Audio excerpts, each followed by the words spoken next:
Ito, liliit pa nito. Video lang. Samahan tingin sa akin ng inahing to, ah. Hindi ako kilala.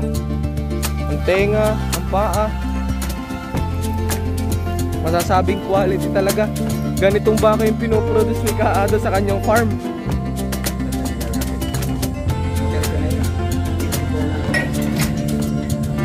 54 inches. Dito na si Kaado, ang may-ari nitong farm na ito. Magandang araw po. Para sa vlog na to ay nandito ulit ako sa napakalawak na farm ni Kaado. At makikita natin nandito pa rin yung kanyang napakalalahing mga baka. At napakadami nito. Nung huling punta ko dito, nasa 50 heads daw itong mga baka niya. Ito yung mga payat na nagpapadede po. Karamihan nagpapadede po ito. Halos lahat ng inahin may bisiro.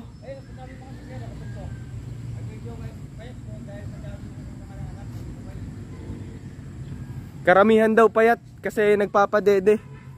Halos sabay-sabay ng anak pala yung inahin ni Kaado. Napakadaming bisiro nito. Nakakatuwang tingnan. Nasa isang tumpok pala yung mga bisiro.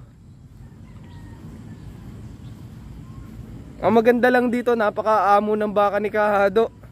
Kung sa ibang mga farm, yung iba nangahabol eh. Pero ito, nakakatuwang tingnan. Ang gaganda ng mga itsura oh.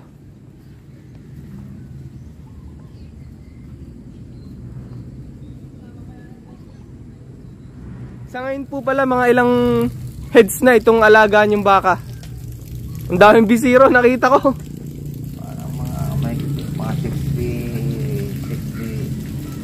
60 yan, 65 yan. Around 65 heads ng baka ngayon yung meron dito si Kaado sa farm niya. Sa ngayon hirap talaga sa mga tao talagang kumuha. Mahirap eh. Iwa na siyempre. Mahal na nga ang ginagastos mo sa tao. Pag minsan eh Hindi pa maayos. Isa talaga sa mga challenge talaga po ng mga farmers yun. May mamumuhunan ka. Tapos yung pagkuha talaga ng maayos na tao ang pinaka-challenge. Pagka malaki ng utang, iiwanan ka na. Yun laang. Para yun yung kinakaharap natin na challenge sa pag-aalaga po nitong mga baka na ito. Yung pagkuha ng maayos talaga na tao. Para dun sa mga gusto mag-invest ng ganitong klaseng business, talagang kailangan nyo talagang Nakatutok ka din yan. tutok talaga. Hindi basta dapat iasa sa nag-aalaga. So, kumbaga dapat may supervision po Katulad ni Kaado, halos araw-araw nandito para kahit may tagapag-alaga na araw-araw nandito pa rin si Kaado para tutukan yung kanyang mga alaga. Sa totoong buhay pala, isa lang po ang anak nito. Pero ngayon dalawa ang nadede sa kanya. Pinapadede niya na din yung anak ng isang inahin. Akala mo'y kambal ang anak oh. Kaya dapat yan, ang tao na hindi mo ngayon nagsisir. Kaya kinala ang tao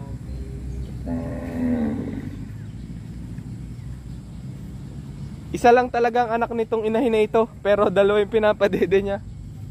Ang lawak nitong galaan ng baka na to. Ngayon ay hinahanap ni Kaado yung bisiro na kakaunti yung nakukuhang gatas kasi mahina maggatas yung inahin. May pagkakataon talaga na gano'n na mahina maggatas yung inahin. So kailangan talagang padedehin para lumakas yung bisiro. Makikita natin kung gaano ka hands-on talaga si Kaado sa kanyang mga alagang baka. Talagang ito na po yung pinaka nagiging exercise nyo Pantanggal ng pagod, stress. Mahigit akong 10,000 Ulitin ko lang, 77 years old na si Kaado pero talagang tingnan nyo, talagang napaka hands-on niya talaga sa mga kanyang alaga.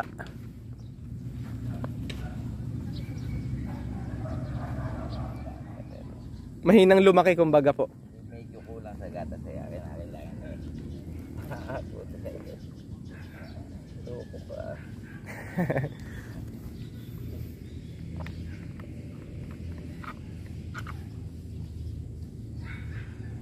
Marunong silang baka.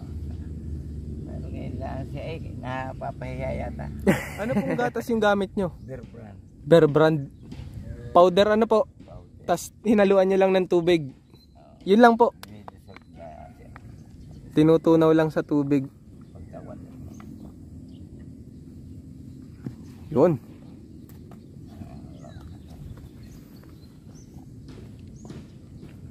Gano'n nyo po kadalas pinapainom ng gatas? Ha?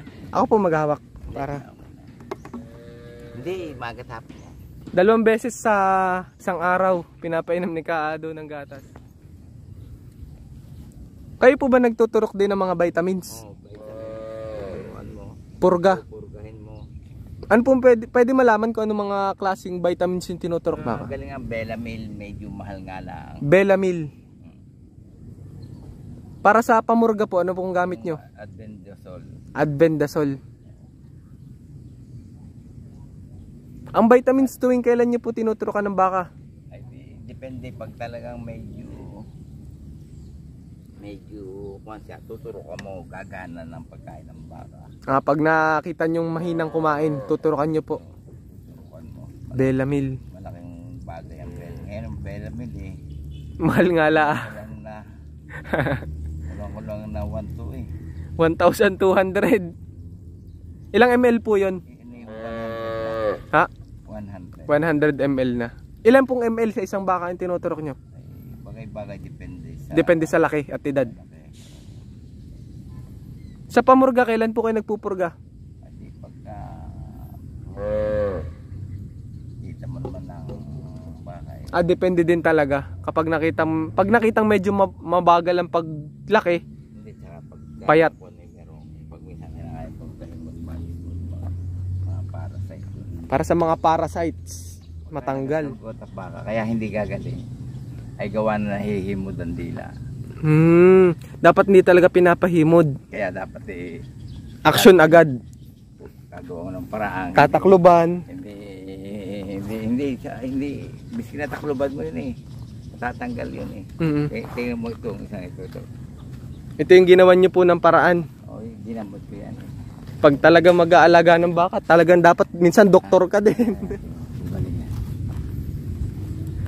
Ba, hilom na nga. Hilom na. Kaya nga. Tingnan natin, pakita natin sa video. Ito yung sugat to. Mukhang malaki. Oo, malaki. Kita mo. Ngayon talagang hilom na. Ano pong iginagamot nyo pag nagkakasugat ang baka? Nilalanggas mo ng dahon ng bayabas. Pagkatapos halimbawa ang betadine, pwede din pag minsan ang pinakamagaling din ay siyempre yun hindi naniniwala ang iba. Ang pinakamahusay din gamot ay yung mga langis ng sawa at ng bayawak. Pag pinahiram mo siya, sakutan langaw siya.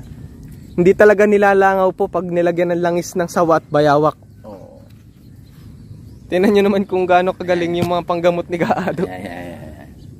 Ayun oh, hilom na hilom. Ang laki niyan, oh. Kita mo.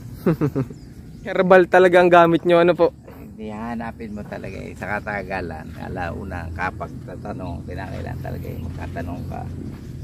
Makikinig ka din sa sinasabi ng iba, susubukan mo, paniniwala mo. Kaya kung alin ang mas mabuti at magaling, hindi yung gagawin mo. Pag minsan, mas mabuti pa yun. Saka lalagyan mo maraming sili, didikdigin mo ang sili. Ibig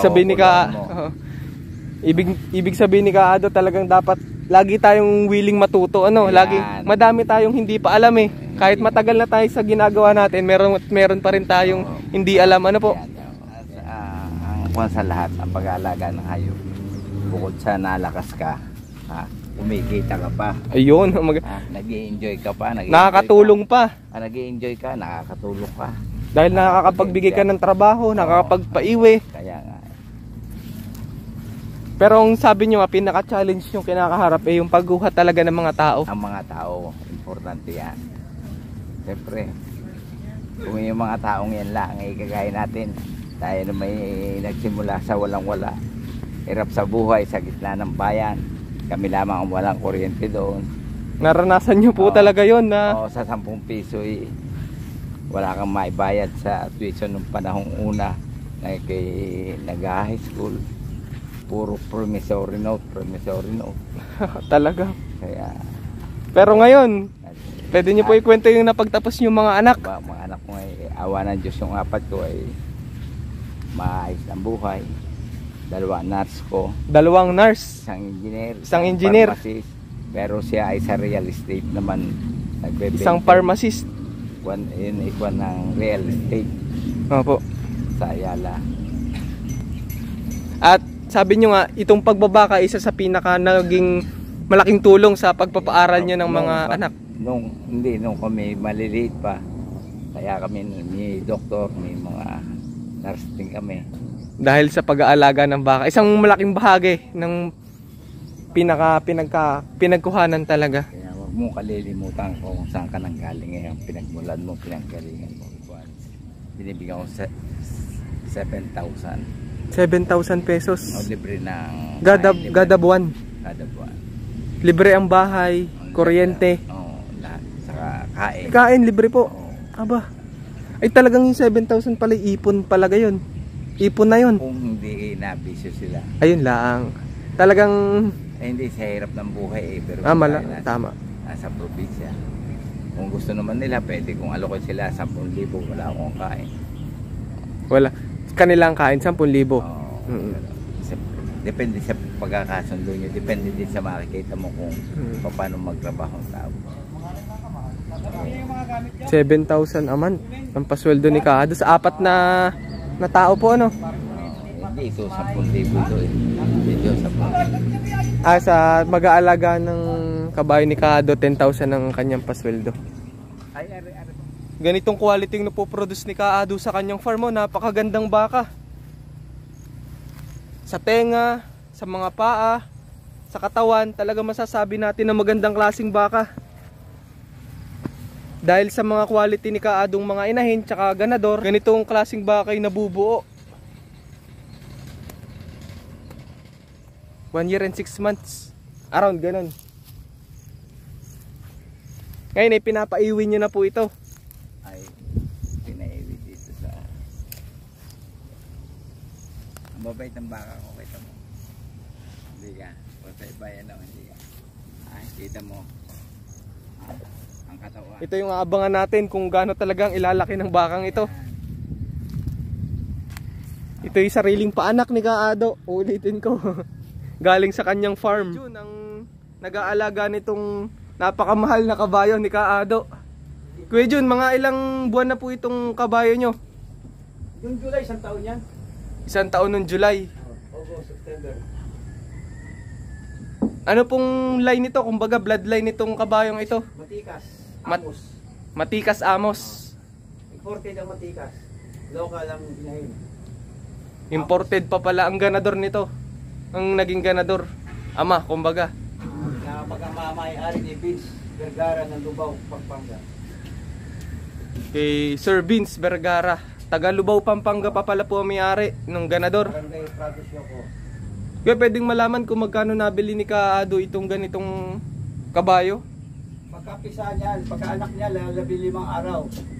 Pasayang presyo niya ng 150. 150,000 pesos.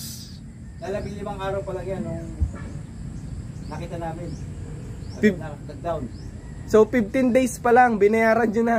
15 days pa lang daw yung edad nitong kabayong ito, eh binayaran ni Kaado. Ang pagkakabayad mismo sa kabayong ito ay 150,000 pesos. Ayon kay Kuya Jun. Pero pa yung gastos. Bukod pa yung gastos, papunta doon. Pabalik-balik doon. O gastos, ito hilig lang. Tanggal stress. Ayan, sarado. Ayan na. Tapos ang nilalapit. Malaki na siya ngayon. 54 na ang taas. 54 inches. Ito yung pinaka-kwadra nung kabayo ni Kaado. Kaado, nabigyan nyo na pala ito ng pangalan. Hindi pa. Wala pang pangalan. Nung unang punta ko talagang nakapokus kayo sa mga baka yan. Ngayon, nadagdagan na pala ng kabayo. Malaki din akong kalabaw. May mga kalabaw din si Kaado. So sana sa next vlog natin makapunta tayo sa farm ni Kaado sa Lukban. Lucban, Quezon. Ito naman yung isang quality pa na kabayo po ni Kaado. Galing kay Oscar Salenga. Lapalahin ni Oscar Salenga ng Bacolor, Pampanga. Oscar Salenga. Oo. 140,000 pesos daw ang pagkakabili sa kabayo na ito. Pero ito binili, medyo malaki-laki na. Oo. Parang galing yan. Maldita. Ang pangalan to, si Maldita. Kapatid ni MB Bacolor ng Pampanga. Kapatid sa tatay. Ang tatay nito si Junior Makisig. Mga kilalang mga ngarera din talaga na. Ano eh, anak ng imported ng tatay nito. Imported ang Lolo. Ang lolo. Galing kay Derek Hison ng Pampanga Best. So may plano pala si Kaado talaga na mag-breed ng mga ganitong klaseng kabayo, mga imported, malalahi. Anak ng lahi, ang mga anak na imported. Local lang inahin na matutulin, nasa paso, tapos imported ang tatay. Tapos pinalahian pa sa mga imported po. Para tumaas ang lahi, tumbulin. So pwede pala tayo mag-expect na maging madaming kabayo pala dito sa lugar ni Kaado na ito.